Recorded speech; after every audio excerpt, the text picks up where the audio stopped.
आपने कभी सुना है 14 लोक?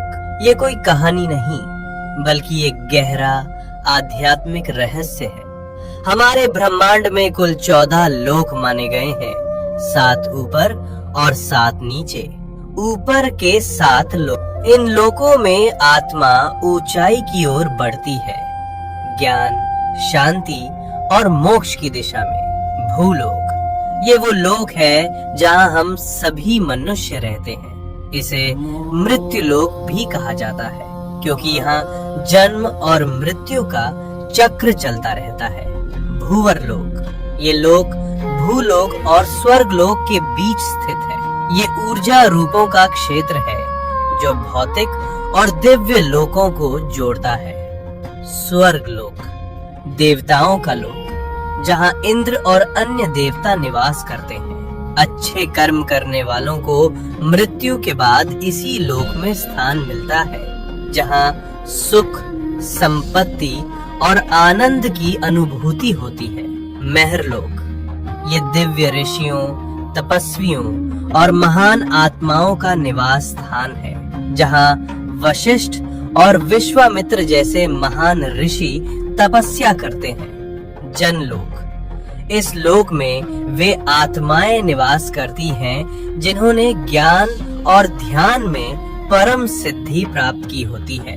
यहाँ के वासी ब्रह्मा जी की लीलाओं में लीन रहते हैं। तपलोक, अत्यंत शक्तिशाली तपस्वियों का स्थान, जो शरीर से परे केवल चेतना में स्थित होते हैं। ब्रह्मलोक, यह है अंतिम लक्ष्य है, जहाँ केवल सत्य है, मोक्ष है और ईश्वर का साक्षात्कार होता है। इन उर्दू लोकों में आत्मा का जाना मतलब है धीरे धीरे शुद्ध और जागरूक होना। अब बात करते हैं नीचे के 7 लोकों की। यहाँ भोग, मोह और भ्रम ज्यादा होता है। अतल लोक, राक्षसों और मायावी शक्तियों का घर।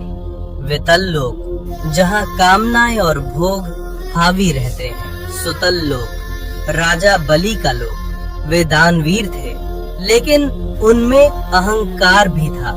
रसातल लोक, जहाँ भ्रम, लालच और अज्ञान का घना अंधेरा है। तालातल लोक, छल, धोखा और झूठ से भरा हुआ लोक। महातल लोक, जहाँ अंधकार और अहंकार का बोलबाला है। पाताल लोक, सबसे नीचे का लोक, तामसिक ऊर्जा और इच्छाओं का केंद्र।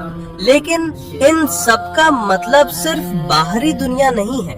ये 7 लोक हमारे भीतर की नकारात्मक सोच और कमजोरियों का प्रतीक हैं। तो जब हम सच्चाई, भक्ति और सेवा में लगते हैं, हम ऊपर के लोकों से जुड़ते हैं, और जब हम लालच, मोह और गुस्से में फंसते हैं, हम नीचे गिरते हैं। सोच बदलो, लोक बदल जाएगा।